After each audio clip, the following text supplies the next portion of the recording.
My name is Elena Carter. I'm 34 years old, and the strange thing about having your life split into before and after is how quiet the moment is when it happens. Not dramatic, not cinematic. Just a doctor sitting across from you, saying words that don't feel real until they settle into your bones. Stage 2, Hodgkin's lymphoma. Back in June, that sentence rearranged everything. 6 rounds of ABVD chemo. 30 pounds gone in 3 months, but not the kind of weight loss people compliment. The kind where your body looks like it's slowly forgetting how to exist. By the 3rd round, my hair was gone. By the 4th, my eyebrows started thinning. By the 5th, I stopped recognizing the woman in the mirror. I looked like a sketch someone had started and then abandoned halfway through. My mom moved me back into my childhood bedroom the day after my diagnosis. She didn't ask. She just did it. That's how she loves people. She cooks too much, organizes everything, fills silence with motion. If she could have fought cancer with grocery lists and casseroles, I think she would have won for me already. My dad is the opposite. Quiet, observant, the kind of man who says very little, but when he does, it lands. And then there's my brother, Ethan, 3 years older, kind, steady, the kind of man who used to stand up for me when we were kids, until somewhere along the way, he stopped standing up for himself. He married Vanessa 4 years ago, and Vanessa is a lot. She's the kind of person who posts gym selfies at 5 a.m. with captions like, "While you're sleeping, I'm building an empire." Except the empire is just kettlebell swings and protein shakes. She sells wellness supplements through some MLM thing she swears is about empowering people. But mostly it's just her finding new ways to comment on everyone else's bodies, their posture, their diet, their potential, especially their potential. She's never missed an opportunity to tell someone how they could be better, stronger, leaner, more disciplined, healthier. Mid-October, I was 2 weeks out from my 5th round of chemo. I was sitting at the kitchen table in my parents' house, wrapped in a sweatshirt even though the heat was on, wearing a soft gray beanie because, even around family, I still couldn't get used to being bald. I was tired, not just sleepy. Bone-deep, marrow-level exhaustion. The kind where lifting a fork feels like a decision. My mom was across from me, scribbling Thanksgiving lists like she always does, planning, prepping, building something warm out of chaos. She looked up at me and smiled. "This year's going to be special," she said. "You'll be through round 5 by then. We're celebrating." And for the first time in weeks, I smiled back. A real smile. Then my phone buzzed. Group chat. Family thread. Vanessa. I opened it without thinking. "Hey everyone! I'm so excited for Thanksgiving. I'm bringing my personal trainer as my +1. He's amazing, and I think it would be so good for Elena to meet him. He specializes in body transformations, and honestly, she could really use some motivation to get back in shape. No offense, LOL. Maybe he can do a quick consult after dinner. He's super affordable." I stared at the screen for a full minute, maybe 2. No offense, LOL. I could feel something rising in my chest. Not anger, not yet. Something sharper. Something colder. I was sitting there, balled under a beanie, 30 pounds lighter because poison was being pumped into my veins to keep me alive. And she wanted to bring her gym trainer to Thanksgiving to fix me, to sell me something. Like I was a before photo she'd already decided to improve. My dad replied first, just a single question mark. For him, that was basically shouting. My mom didn't text. She called me. Immediately. I could hear cabinets opening and closing in the background. The warning sign. The way she moves when she's trying very hard not to explode. "Don't respond yet," she said. "Let me handle this." And for a second, I almost let her. Because for the past 5 months, everyone had been handling things for me. Doctors handled my treatment. Nurses handled my body. My parents handled my life. I understood why, but I was so tired of feeling like something being managed instead of someone making decisions. So I looked back down at my phone and I typed, "The more the merrier, sent." Then I opened a private message with Vanessa. My fingers hovered for a second. Then, actually, I think Thanksgiving should just be immediate family this year. Mom's keeping it small. I appreciate the thought, though. Delivered. Read instantly. Those 3 little dots appeared, disappeared, came back again. I already told him he could come. That's kind of rude, Elena. TBH. I exhaled slowly. I'm sure he'll understand. It's just a family thing. No reply. Not for an hour. Then my phone rang. Ethan. Hey, he said, voice tight. Vanessa's really upset. I closed my eyes. I'm not surprised. She feels like you're excluding her. I'm not excluding her, I said carefully. I said immediate family. She is family. Her trainer isn't. I know, he rushed. But she already told him he could come. Can you just let it slide this once? There it was. The familiar script. The one where her feelings took up all the space and everyone else adjusted around them. No, I said. Silence. Not loud, not dramatic, just final. Then a sigh. Okay, he muttered. I'll talk to her. But we both knew what that meant. He'd try. She'd talk. He'd nod. And nothing would change. I sat there for a long time after the call ended, my phone quiet in my hand. My reflection faint in the dark screen. Beanie, hollow cheeks, eyes that looked older than 34. For months, I'd been fighting something inside my body I couldn't control. But this was different. This was a choice. And for the first time in a long time, I made one, even if it meant everything else was about to get harder. The next week, everything cracked. Not all at once, but in that slow, splintering way where every conversation feels just a little sharper than it should be. Vanessa didn't respond to me again that night, but she didn't stay quiet. She called my mom the next morning, and not calmly, not rationally. Screaming.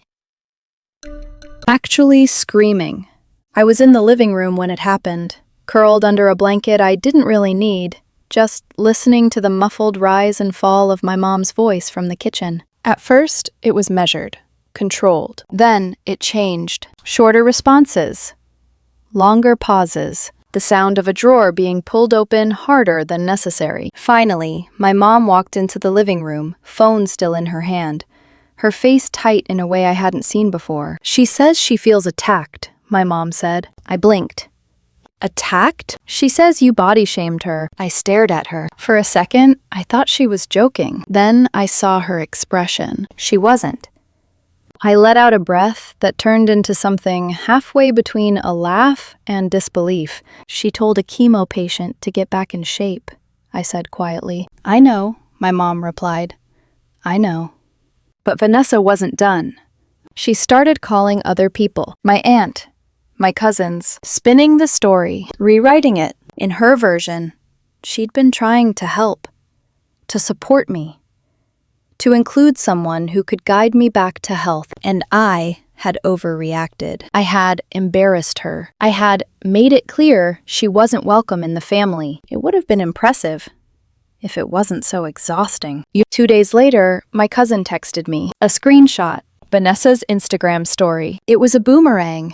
Her and her trainer mid-workout, laughing, glowing, perfectly lit like everything in her life existed under a ring light. The caption read, "When your family doesn't appreciate your effort to help them heal, grateful for people who actually value wellness." She tagged him. He reposted it. I stared at it for a long moment, my thumb hovering over the screen. Then I typed back to my cousin, "Yeah, that's about me." 3 dots appeared immediately. Then disappeared. Then, "Do you want me to say something?" I thought about it, about correcting the narrative, about explaining the truth. And then I looked down at my hands, thinner than they used to be, veins more visible, skin pale against the soft gray blanket. I didn't have the energy to defend myself in a story I hadn't written. "No," I replied. "It's fine." It wasn't fine, but it was handled, at least for the moment. Until my mom sent out the official Thanksgiving message.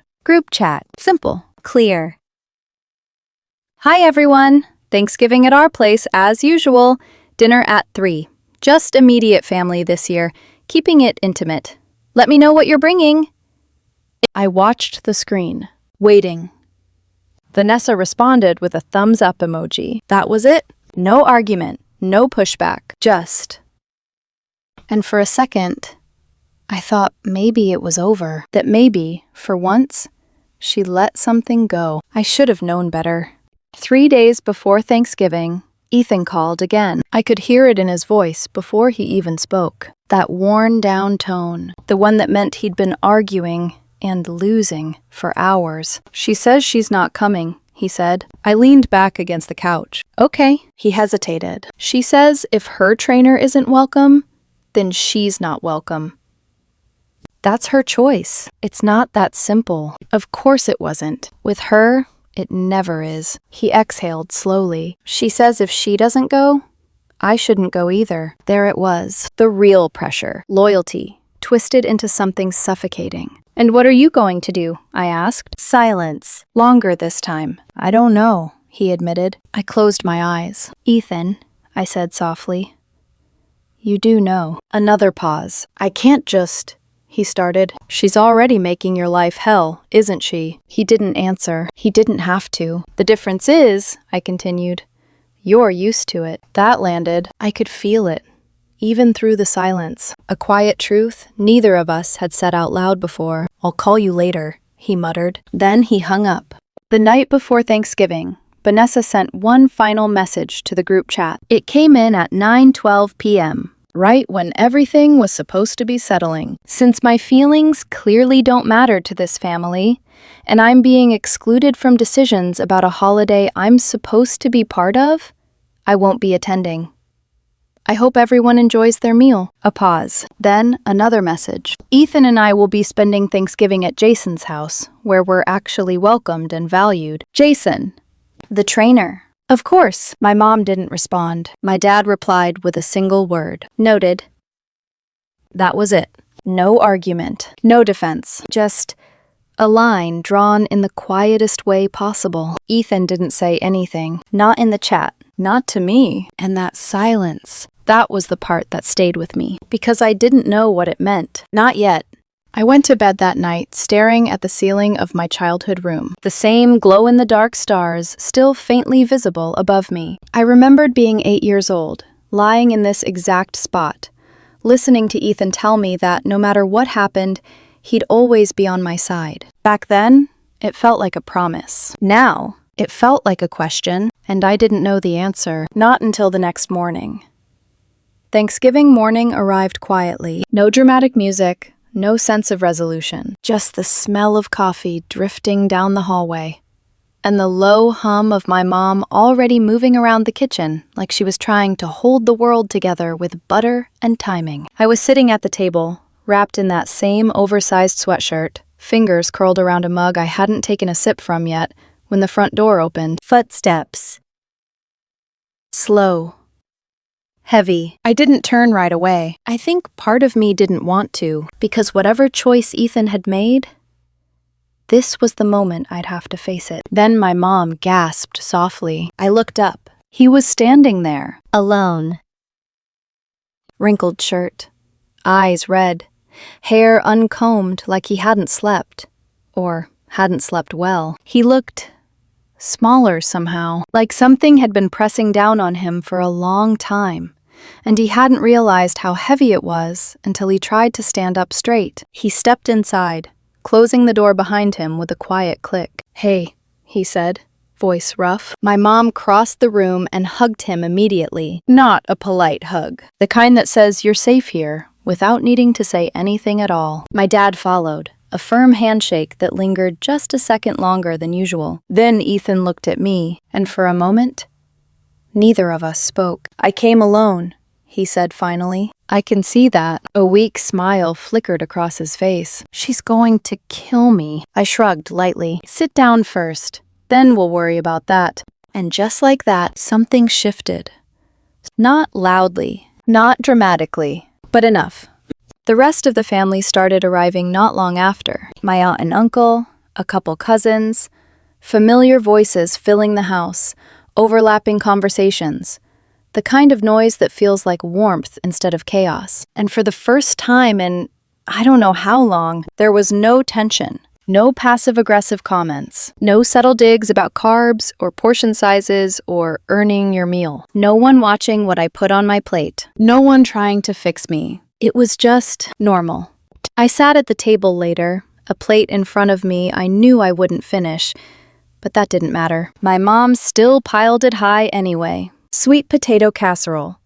Turkey. Stuffing. Love. Translated into calories. Ethan sat across from me. Quieter than usual, but not in that shut-down way I was used to. He was present, actually listening, actually laughing. At one point, my cousin made some ridiculous joke about our childhood dog, and Ethan laughed, really laughed, for the first time in what felt like years. And something in my chest loosened, because I realized it wasn't just me who'd been suffocating. After dinner, my dad pulled me aside near the kitchen. He didn't look at me right away, just stood there, hands in his pockets, like he was choosing his words carefully. "You did the right thing," he said. I blinked. "About what?" He gave me a look. "You know, I did." "That woman," he continued, "is a terrorist. And your brother's been a hostage." I choked on a laugh before I could stop myself. "Dad." "I'm serious." He clapped a hand on my shoulder, and somehow, that simple gesture carried more weight than anything else anyone had said to me in weeks.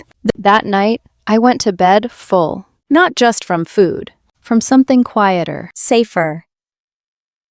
Like, for a few hours, everything had been okay. Friday morning, I woke up to my phone buzzing on the nightstand. Unknown number. 7:02 a.m. I stared at it for a second before opening the message. "Hey, this is Jason, Vanessa's trainer. She gave me your number. I just wanted to say she was really hurt yesterday, and honestly, I think your family owes her an apology." I blinked. Still half asleep, still processing. The message continued. "She was trying to do something nice for you, and you all kind of ganged up on her. Also, I'm running a Black Friday special on my 12-week transformation programs, 50% off. Might be perfect for where you're at right now. Let me know." I sat there, in my childhood bed, sunlight barely coming through the curtains, my body still aching from chemo, my head still covered by a beanie I'd slept in, and I laughed. Out loud. Sharp. Sudden. The kind of laugh that surprises even you. I laughed until my ribs hurt, until tears pricked the corners of my eyes. Because it was so absurd, so perfectly, unbelievably absurd. Then I took a screenshot, opened the family group chat, and sent it. Caption: "Black Friday deal on my cancer body. Anyone interested?" I hit send. And waited. My dad replied first. "I'll take 2. My cousin followed with a string of laughing emojis so long it took up half the screen. My aunt added, "Does it come with common sense, or is that extra?" I smiled, really smiled. For the first time in days, it didn't feel forced. Ethan didn't respond, but later, my mom told me he'd seen it, that he'd just stared at his phone for a long time, then put his head in his hands. That should have been the end of it. A ridiculous footnote to an already strange holiday. But with Vanessa, nothing ever ended quietly. And by noon that same day, everything exploded again. By noon, Vanessa had already called my mom, screaming. Not raised voice, not upset, screaming. I didn't hear the whole thing this time. Just enough through the kitchen wall to catch fragments, weaponizing her illness, turning everyone against me. This family is toxic. Then, silence. Sharp. Sudden. My mom walked out a second later, phone in her hand, her face pale but steady. "I hung up on her," she said. I stared at her. My mom doesn't hang up on people. Not ever. Not even telemarketers. "Good," I said quietly. And something about that moment, small as it was, felt like a line had finally been crossed. Not by Vanessa, by us. But Vanessa wasn't finished. She just changed strategy. If she couldn't win the room, she'd try to rewrite it. She started texting my aunt, my cousins, anyone who had been at Thanksgiving. Long messages. Paragraphs. Her version of events. According to her, I had been dismissive of her wellness journey for years, that I had mocked her attempts to help people, that Thanksgiving was just the latest example of me belittling her. It would have been almost impressive if it didn't conveniently leave out the part where her help involved critiquing a woman fighting cancer. My aunt texted me, "Your sister-in-law just sent me a 5-paragraph essay about how you're toxic. Should I respond?" I stared at the message for a second, then typed back, "Only if you're bored." 3 minutes later, my aunt sent a screenshot of her reply. I was there. I saw a family have a peaceful Thanksgiving for once. Maybe reflect on why that is. No emojis, no fluff, just surgical. I actually laughed. "Remind me to never get on her bad side," I muttered. That was the moment things started to shift. Not loudly, not all at once, but enough. Because for the first time, Vanessa wasn't controlling the narrative. The following Tuesday, Ethan came over again. No warning. Just showed up. He looked worse than he had on Thanksgiving. Dark circles under his eyes, shoulders tense. Like he'd been holding his breath for days and hadn't realized it. We sat at the kitchen table. Me, him, my mom. For a while, no one spoke. Then he exhaled. Long. Slow. "I think I need to leave her." The words landed heavy. Not shocking, but real in a way they hadn't been before. My mom didn't react immediately. She just listened, which for her meant everything. "She's been controlling for a long time," he continued. "Not just this. Everything." His voice was steady, but his hands weren't. "She checks my phone, tells me who I can hang out with, picks fights before I see my friends, so I just stopped seeing them." I felt something twist in my chest, because I hadn't known it was that bad. "She handles all the money," he went on. "Every purchase over $20, I have to ask. But she'll drop hundreds on supplements, workout gear, whatever she wants." My mom's jaw tightened. Still quiet. Still listening. "I didn't notice how far it went," he said. "Or maybe I did. I just didn't want to deal with it." That part hurt more than anything else, because I understood it. Avoidance is easy, until it isn't. "I don't know how to leave," he admitted finally. And there it was. Not anger, not frustration, just fear. The back door creaked open behind us. My dad walked in, wiping his hands on a rag, like he'd just come in from the garage. He took one look at Ethan, then at my mom, then at me. And without asking a single question, he said, "You know where your room is." Ethan blinked. "What?" "Your room," my dad repeated. "It's still there." Silence. Then something in Ethan's face cracked.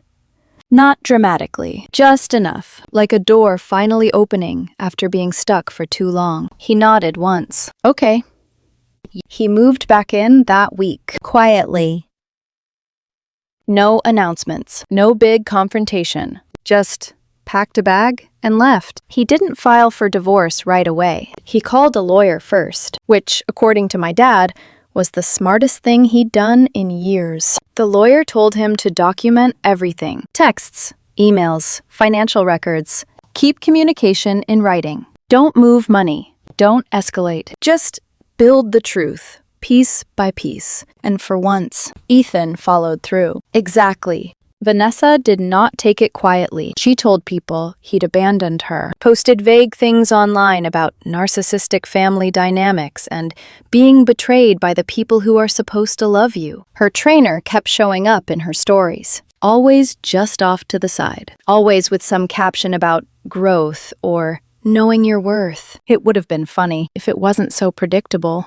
Then came the message that made my stomach drop. Ethan showed it to me one night. From Vanessa. "If you want to see your dog, you can come home and act like a husband.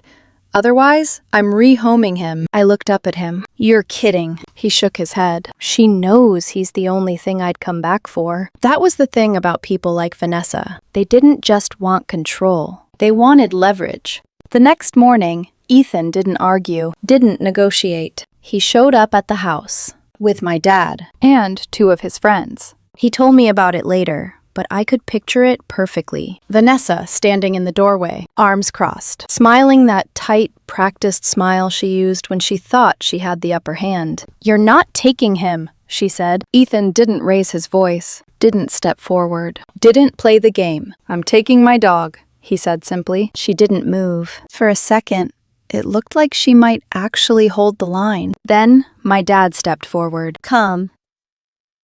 Steady. "Ma'am," he said, "the dog was here before you." A beat. "Move, or I'll call the police and let them sort it out." Silence. Real silence this time. Not dramatic, not performative, just final. Vanessa stepped aside. Ethan took the dog, and his clothes, and his tools. Anything that was clearly his, nothing more. Nothing that could be argued. Clean. Simple. Done. That night, sitting on the couch with that same dog curled at his feet, Ethan looked different. Not fixed, not healed, but lighter, like something had finally loosened its grip. And for the first time in a long time, I thought he might actually be okay. Vanessa tried one more time. She emailed me, long, Emotional. full of carefully chosen words that almost sounded like an apology until you read them twice. She said she was sorry for how things went at Thanksgiving, that she never meant to hurt me. But then, "I know you're sick, and I feel for you. I really do. But you're using your diagnosis as a shield to manipulate everyone around you, and it's not healthy." I read that sentence 3 times, then forwarded the entire email to Ethan's lawyer, not out of spite, but because for once, we weren't playing her game anymore. We were documenting it. And the divorce process started in January, and unlike everything else she'd done, this part didn't bend to her version of reality. She wanted the house, Alimony. legal fees, said she'd sacrificed her career for the marriage. The career in question was the MLM supplement business that had made maybe a couple $1,000s in 3 years. Ethan's lawyer was good, really good, and fact, don't care about narratives. By the time it was over, she got none of it. The house was sold, split based on actual contribution, which heavily favored Ethan. No alimony. Each paid their own legal fees. No dramatic courtroom speeches. No emotional breakdowns. Just math. And truth. She didn't take it well. Of course she didn't. More posts. More vague accusations. More attempts to rewrite the story. But this time, no one was listening. I finished my last round of chemo in December. The scans came back good. Not perfect, not final, but good. And after months of uncertainty, that was enough. My hair started growing back in uneven patches. I looked ridiculous, like a baby bird learning how to exist. But I didn't care. I was alive. And for the first time in a long time, that felt like something I could actually hold on to. Ethan moved into his own apartment in February. Small. Simple. Quiet. The dog adjusted immediately. Ethan took a little longer. He started therapy, which, for someone who used to say therapy was just paying someone to listen to you complain, was huge. He's still figuring things out, still quieter than he used to be, but not in a broken way, in a thoughtful way, like he's finally hearing himself think. As for Vanessa, my ex-sister-in-law now, last I heard, her trainer dropped her not long after the divorce was finalized. Turns out, loyalty doesn't last long when it starts affecting your business. She moved back in with her parents, still posting, still talking about wellness, but with comments turned off, which felt fitting. A month ago, Ethan got one last text from her. "I hope you know you threw away 4 years for nothing." He showed it to me. I asked, "What are you going to do?" He thought about it for a second, then said, "Nothing," and threw the ball for the dog. I don't think about her much anymore. Not really. I think about my next scan, about the way my mom still sets an extra portion on my plate, like I might disappear if she doesn't. About how my dad patted my shoulder last week and said, "You look good, kid." 3 words. Simple. Solid. Real. and somehow worth more than every piece of advice she ever tried to sell me.